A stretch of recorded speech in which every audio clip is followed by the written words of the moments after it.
PSR 24 news Maharashtra मध्ये आपलं स्वागत आहे।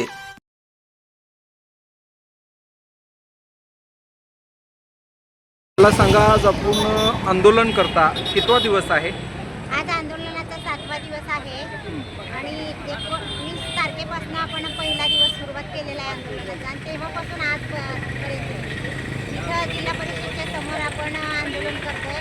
धाराशिव जिल्ह्यातील सर्व कंत्राटी नर्सेस, सर्व कंत्राटी कर्मचारी, मग त्याच्यामध्ये सगळे केटर आले, डाटा ऑपरेटर आले, सगळे CHO आले, बरेचसे केटर आहेत आमचे, ते सगळे याच्यामध्ये सहभागी आहेत। मग मला सांगा, आपली मागणी काय?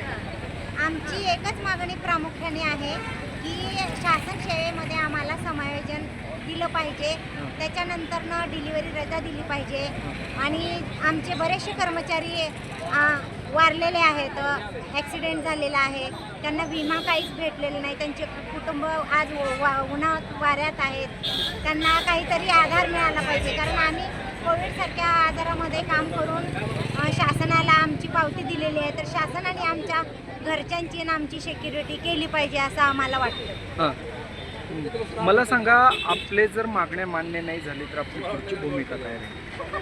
आमच्या जर मागण्या मान्य नाही झाल्या तर आम्ही बेमुदत संपात आहोतच सध्याला, पण आम्ही आणखीन आक्रमक होऊ, रस्ते बंद पण करू आम्ही। कारण आता सध्याला आम्हाला खूप वाईट वाटते की आम्ही आरोग्य सेवा देत होतो तेव्हा कुठेही काही होत नव्हतं, पण आता सध्याला लसीकरणं बंद आहेत, गरोदर मातांची तपासणी बंद आहे, प्रसूतीकरणं बंद आहे, जिल्हा रुग्णालय जिथं आहे तिथंच पाठवत आहेत सगळे। आणि आम्ही माझ्या खेड्यातल्या भगिनी ज्या त्या ठिकाणी राहून ही सेवा अतिशय तत्परतेनं देत होत्या आणि त्यांनी प्रत्येक ठिकाणी कुठलीही अडचण न येऊ देता गेल्या 18 वर्षापासून सेवा दिलेली आहे आणि त्यामुळे हा महाराष्ट्र सुरळीत चालत होता।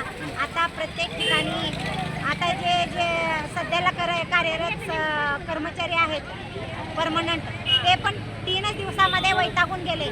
मग माझ्या कंत्राटी कर्मचारी गेल्या 20 वर्षापासून कार्यरत आहे, 24 आवर्स सेवा देतोय, तुटपुंजी पगारीमध्ये देतोय, मग ते पण कुठंपर्यंत सहन करतील? आता त्यांची सहनशीलता संपलेली आहे, त्या सहनशीलतेचा अंत ह्या शासनाने पाहू नये आणि आम्हाला लवकरात लवकर समायोजन द्यावं एवढीच इच्छा आहे। मला सांगा, आपण काय म्हणून आहेत पोस्ट ऑफ? मी सुमन फुले, धाराशिव जिल्ह्याची नर्सेस युनियनची जिल्हाध्यक्ष आहे आणि मी उपजिल्हा रुग्णालय येथे परिचारिका म्हणून गेल्या 20 वर्षापासून कार्यरत आहे कंत्राटी।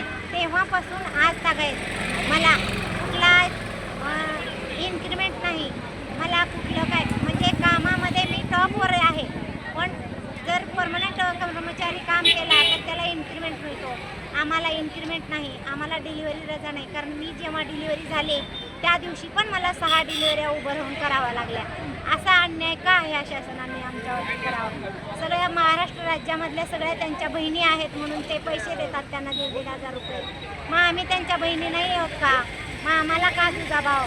आम्हाला एकतर शासन सेवेमध्ये पण समावेशन नाही, आम्हाला लाडक्या बहिणीचे पण पैसे नाही आहेत, मग आमचं कुटुंब चालणार कसं? आम्ही जगणार कसं?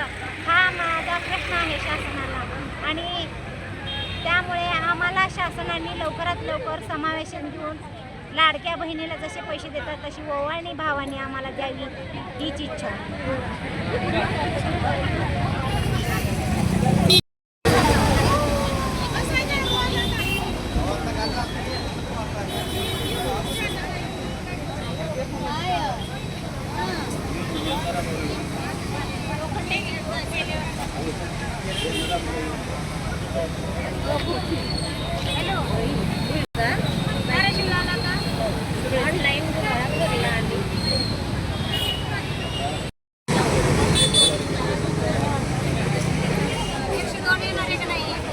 काहीतरी आलं का? वेळ नाही